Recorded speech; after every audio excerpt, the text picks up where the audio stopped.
Quando se vê, já são 6 horas, há tempo. Quando se vê, é sexta-feira. Quando se vê, passaram 60 anos. Com esses e outros versos, Mário Quintana, em Esconderijos do Tempo, reflete sobre a velhice, uma das temáticas mais recorrentes e fascinantes da literatura universal.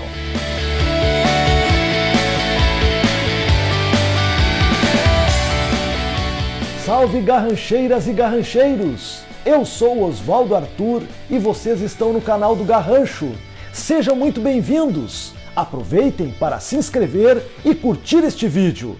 Bora lá? Quem é apaixonado pela leitura e se aventura entre clássicos e contemporâneos já deve ter encontrado muitos personagens idosos nas mais diversas representações literárias, como aquelas que reforçam arquétipos ou tentam desconstruir preconceitos. Neste vídeo, compartilho com vocês obras lidas em que velhinhas e velhinhos roubam a cena e nos legam as mais importantes lições sobre a fase mais crepuscular da nossa vida. Quem já leu sabe que Dom Quixote é um idoso que passou a vida lendo novelas de cavalaria e que um dia decide vivê-las.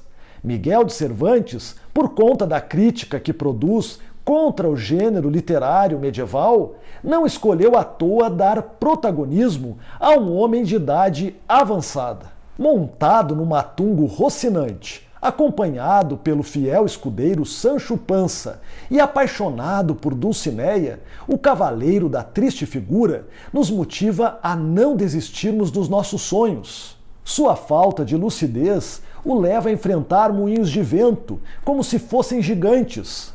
O romance espanhol é repleto de humor, apesar do aspecto trágico da decrepitude e da insensatez. No Brasil, o protagonista de Triste Fim de Policarpo Quaresma, de Lima Barreto, é a nossa mais antológica personagem quixotesca. Mais uma vez, a velhice é associada a sujeitos vistos como loucos, como lunáticos. É um naufrágio das ilusões perdidas. Na terceira parte de Fogo Morto, de José Lins do Rego, Capitão Vitorino é constantemente ridicularizado pela população. Inclusive é alvo de ataques verbais chulos e de saraivada de pedras. E por que tudo isso lhe acontece? Velho é visto como um traste, motivo de chacotas e de piadas. Nesta peça de Shakespeare, o rei Lear, idoso e cansado, quer se afastar do trono e dividir o seu reino entre suas filhas, já que não teve nenhum varão. Para ter certeza da lealdade delas, ele as submete a uma provação, exigindo que lhe digam o quanto elas o amam. As mais velhas são ávidas em mentir ao pai, enquanto a caçula se reserva ao silêncio. Após suas más escolhas e sem o poder, o monarca é traído e se vê praticamente expulso do castelo. Lear enfrenta muitos dissabores e paulatinamente enlouquece. Trata-se de uma das mais impactantes tragédias shakespearianas e que até hoje nos faz refletir sobre o tratamento que inúmeras famílias dispensam aos seus anciões. Charles Dickens estreou sua produção literária com As Aventuras do Sr. Pickwick.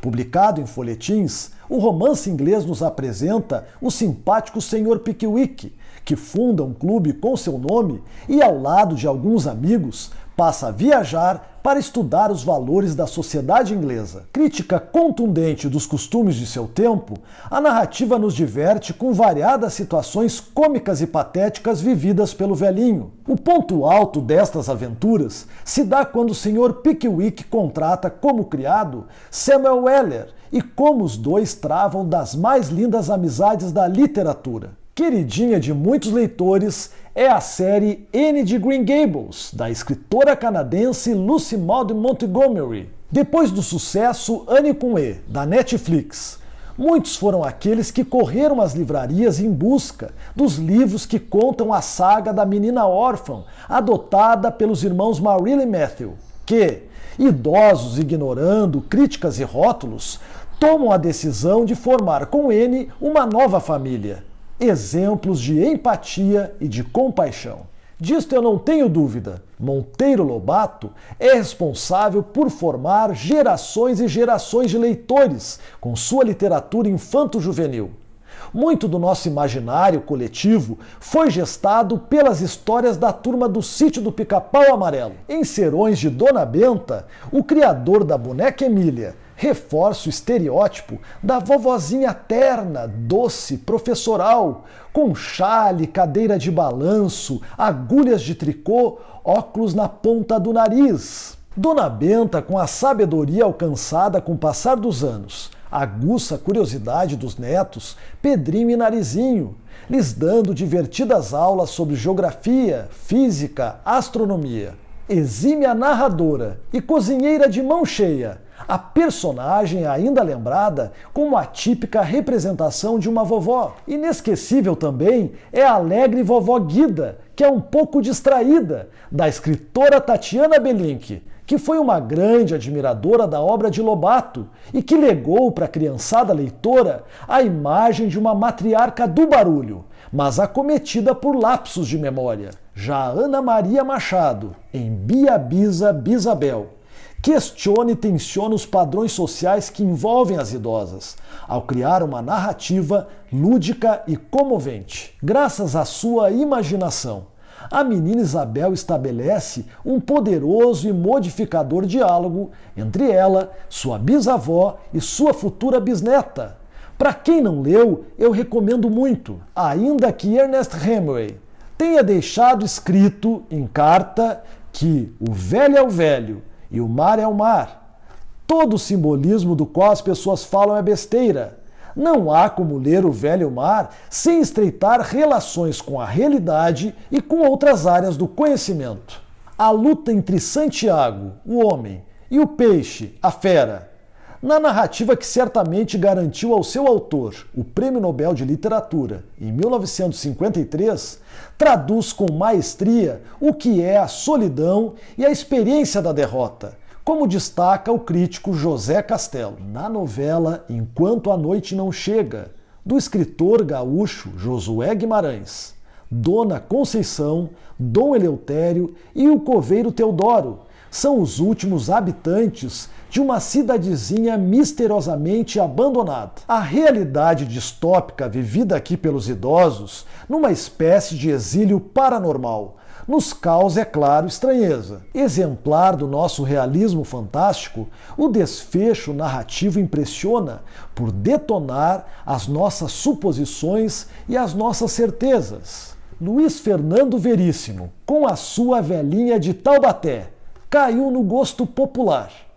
A moradora do interior de São Paulo ficou famosa por acreditar nas promessas e nas ditas boas intenções dos principais agentes da República. O cronista criou a personagem durante o pleito de João Batista Figueiredo e decretou a sua morte em 2005, já que ela não suportara naquele tempo as denúncias de corrupção contra o governo federal. Neste conjunto de crônicas, As Velhinhas de Copacabana, Davi Coimbra presta o seu tributo a Rubem Braga e se põe a imaginar, com muito humor, como teria sido a juventude de muitas idosas que encontra pelo calçadão de uma das praias mais famosas do mundo. Leitura despretensiosa, ela nos convida a refletir sobre a incontrolável passagem do tempo. O meu primeiro contato com a obra de Walter Hugo Mãe foi com A Máquina de Fazer Espanhóis. Neste,